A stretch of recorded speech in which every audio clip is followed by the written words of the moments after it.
Good afternoon, everyone.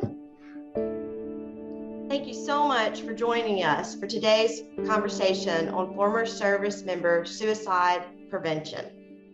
My name is Cherie Tham, and I am the Chief of Programs and Initiatives at America's Warrior Partnership. Currently, we're overseeing Operation Deep Dive, a community-based former service member suicide prevention study. It is led by our team at America's Warrior Partnership and researchers from the University of Alabama with the generous support from the Bristol Myers Squibb Foundation. Today, our goal is to share with you best practices and resources available to support prevention efforts around former service members. Importantly, we define former service members as anyone who has served in the United States Armed Forces, including the National Guard and Reserve, regardless of their time in service, their character of discharge.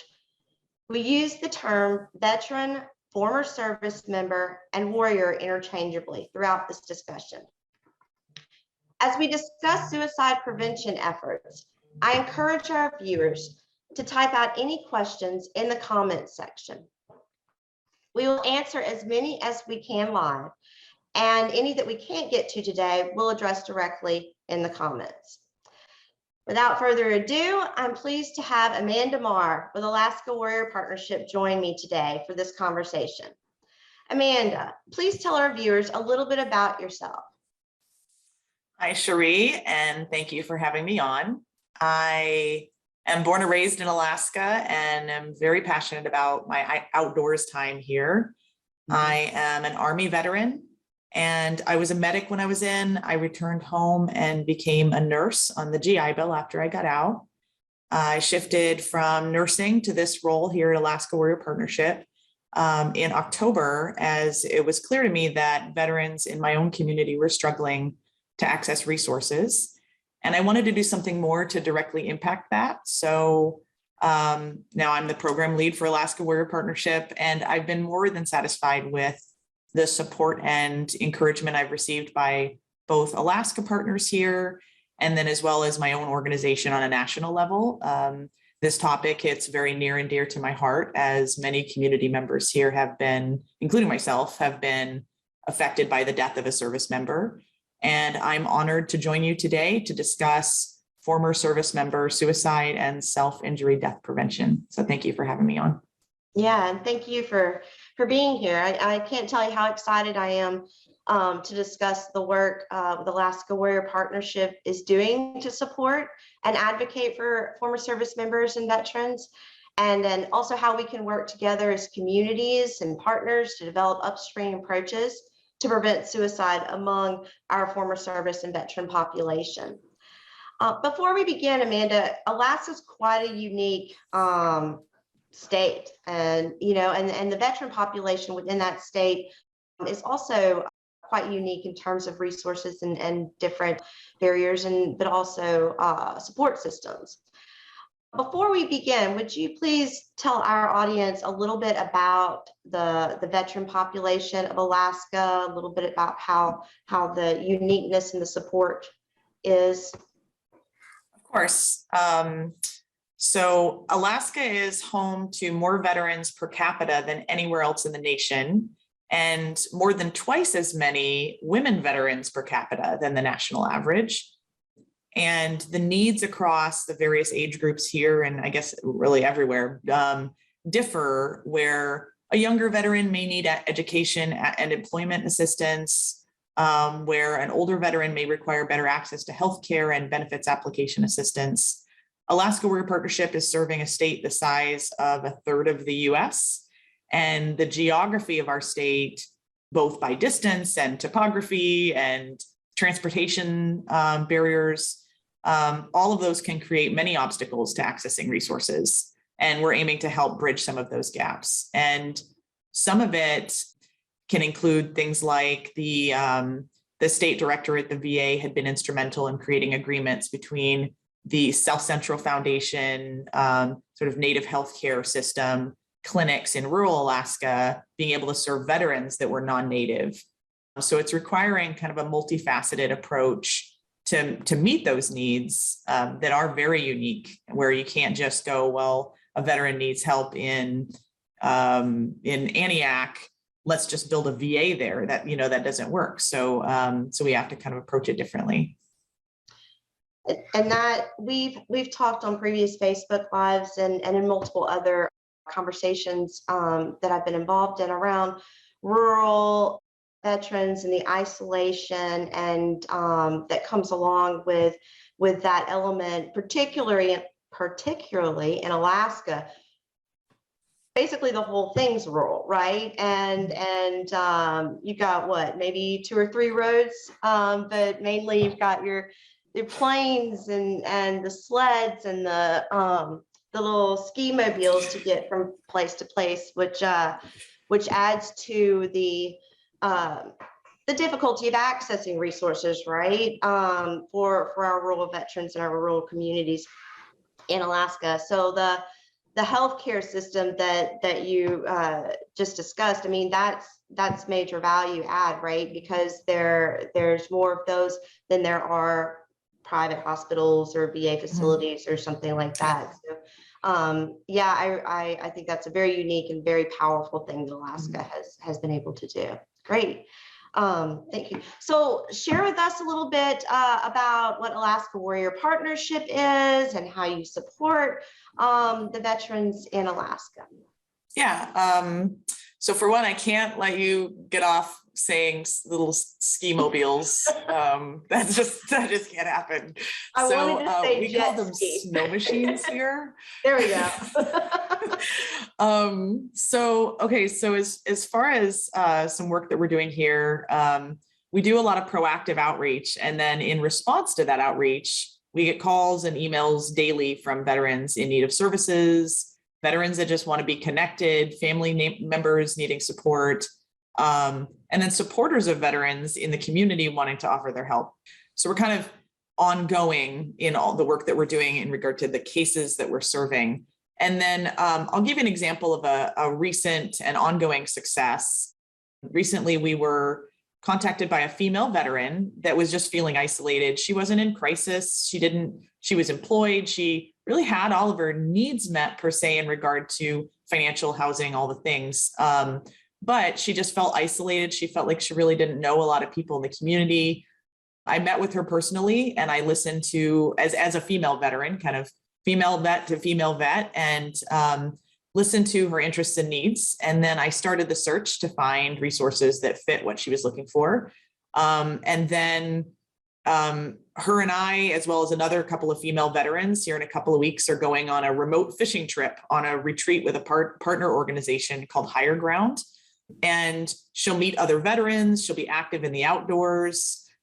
I am kind of standing in as just sort of a peer support in that way. And so she'll be active in the outdoors. She'll get a well-deserved break and just get outside. And in that, she'll have that opportunity to get out and about. And me having that opportunity to help her in doing that is an honor. And this is just one of many successes in improving quality of life in a one-size-fits-one approach for the veterans here in Alaska. And again, it's great to be able to do that as an organization. As part of kind of broader scale, I'm able to do a lot of rural outreach. Here over Memorial Day weekend, I'll be traveling with the state VA director and staff to help dedicate a memorial for an Alaska Native veteran. And I'm really excited to be a part of that. That's a long time coming. So there's a lot of different things that we do. And like I said, I'm really, really happy that I'm able to be a part of things that make impacts that they do here in Alaska. That's wonderful, Amanda. Thank you for sharing that, and particularly, about the female veteran perspective, and also the female that you talked about that you've helped support, such enrich opportunity or avenues for her within the community. Because as you probably know, and I know our viewers do, a lot of times female veterans don't self-identify, and it sounds like you're doing a lot of work to really, really support those female veterans and have them, recognize their time in service and the benefits that they've earned and quality of life that they should have. So thank you for that. Of course. As our regular viewers know,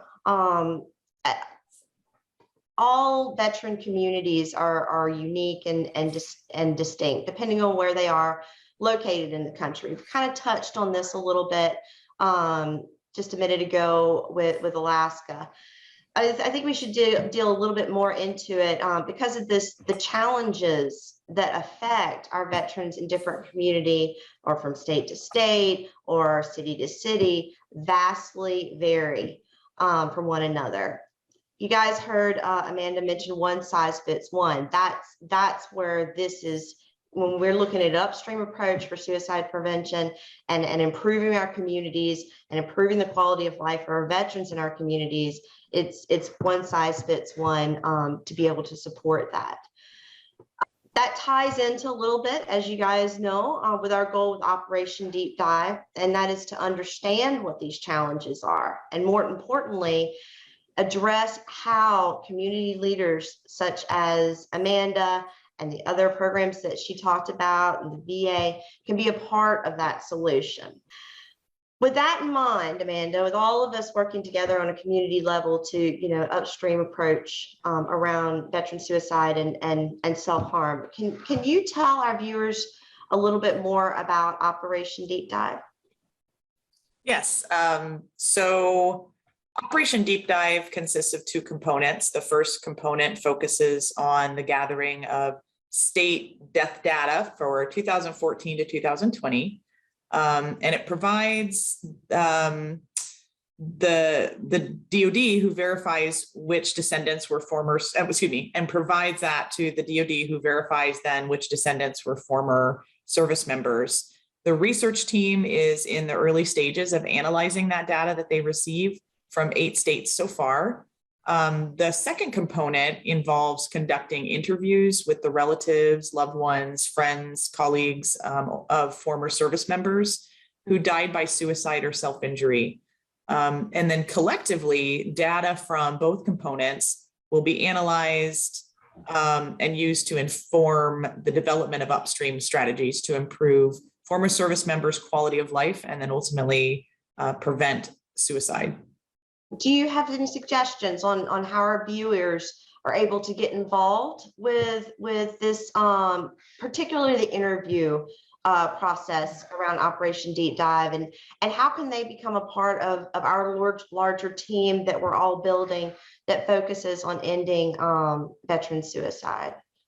Yeah, and of course this includes Alaska as well. So any Alaskans out there that are viewing this, first and foremost, if you have lost a former service member to death, to self-injury, death, or suicide within the last 24 months, I encourage you to consider participating in an interview. And we want to understand your loved one's story and how they were engaged in the community prior to their death. And if for some reason you're not eligible for an interview, please consider sharing information about Operation Deep Dive on social media, Facebook, Twitter, Instagram, all the things, informing people that or informing people that you know by word of mouth or by email. Just share it. And then in addition to Operation Deep Dive, former service members should also know that there's a wide range of programs and resources available to help them overcome that challenge. And if you're facing an urgent crisis, you should definitely call the Veterans Crisis Line by dialing 1-800-273-8255 and you press option 1. You can also send a text message to 838-255. And then there's also, if you're in the Anchorage area or if you're in an area with a hospital, you can always go to the ER in that case as well. For more information on how Alaska Warrior Partnership can support veterans, you can get in touch with us for resources or connection at 907-312-7229. We have an Alaska Warrior Partnership Facebook page that you can search out. And then we have a webpage at alaskawarriorpartnership.org. So you got a few ways that you can reach out to us. Thank you, Amanda. For you touched on this, but maybe, I don't know, for our viewers who may be wondering what they can do today to get involved in suicide prevention, is there a way that they can leverage local or national organizations' resources, or is there maybe a statewide systematic initiative that might have just started that is working on veteran suicide, maybe with the governor or something? Got you. So I would say if you're affiliated with first of all, if you're affiliated with a particular community organization, if you have resources to offer, especially here locally in Alaska, don't assume that someone knows what you have to offer. Sometimes supporters have trouble finding veterans or getting engaged with veterans. And then veterans have a hard time sometimes finding the resources that are out there. They just don't know about them. So mention local and national resources when you can. So when you hear about something, share it.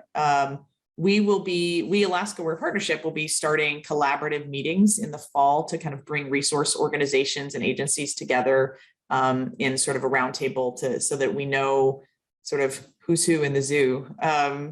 And that can help someone that's searching for assistance in other areas that we don't, or that they don't offer. And then we've just recently, the organization has just recently signed on to be the co-lead for the Governor's Challenge with the state director of the VA as the lead. And that's more to come on that, but that's a suicide prevention initiative that will take place over the course of years. That's pretty exciting to just get that started. And the idea certainly isn't to solve all the problems, but it's at least an effort to try and do the best we can and make sure that we're stepping up to try to help where we can as a team. So yeah, so we're on both a local level. We've got our organization as sort of a resource hub, and then on the national level, we're sort of signing on with various other governors' challenges and learning from those that have come before us to try to tackle this issue. Yeah, great. Thank you, Amanda. Yeah, everybody working together, right? That's how we have to do this, all together to support our communities and our veterans in them. So I just want to say that, even if you're a small organization watching this and you feel like you don't do like as much as a larger organization, every single organization that is supporting, the veterans in the community is value add, and you can contribute and share this information about the Alaska Warrior Partnership, about Operation Deep Dive, and how those who have lost loved ones to suicide or non-natural causes could be involved. I want to reemphasize again that you've heard Amanda and I say warrior, former service member, and veteran. We continue to do that interchangeably, particularly in the context of this study, to ensure that it's clear to our audience who is eligible to participate in the interview that Amanda discussed earlier. I just want to kind of summarize a little bit. If you have had a relative or a friend or a loved one, coworker, who has sworn into service for one day, they qualify for the purposes of this study. It does not matter which branch of service they were in, how long they were in, what their character of discharge was, or whether they completed a combat deployment. The goal of the interviews is to understand how the deceased veteran was engaged within their community and how we all as communities can better support them in the future. To participate, you must be 18 years or older. You must have had a relative, loved one, friend, or coworker to a veteran who died by suicide or non-natural causes such as overdose, asphyxiation, accidental death by firearm, drowning, suicide by law enforcement, or high-speed single driving accident. They must have been deceased within the last 24 months. And if you are eligible and you'd like to participate, or you know someone who may want to participate, please visit americaswarriorpartnership.org/deep-dive in order to contact our research team. So that's about all the time we have today. But Amanda, I just want to, if we need to take a few more minutes, is there anything else that you wanted to share that we didn't get a chance to discuss? I would just add that as far as our local organization is concerned, that in order to get connected to us, you don't have to need anything. It could just be to begin a relationship and connection, so that you have that kind of long-standing connection there. So I would encourage, even if you don't need anything, to still go to our website and get registered. You might get a newsletter, but when the time comes that you want to volunteer or you want to find out something's going on in the neighborhood, you can give us a call. We already have that relationship. So I would just encourage those, even whether they need anything or not, just to reach out and register for our services through the website. And I appreciate your time and having me on, Cherie. Oh yeah, thank you, Amanda. And thank you all for joining our discussion today, and please stay tuned to America's Warrior Partnership Facebook page for additional information on Operation Deep Dive, as well as the Alaska Warrior Partnership page for information going on locally in your state of Alaska. Thank you again. Thank you, everyone.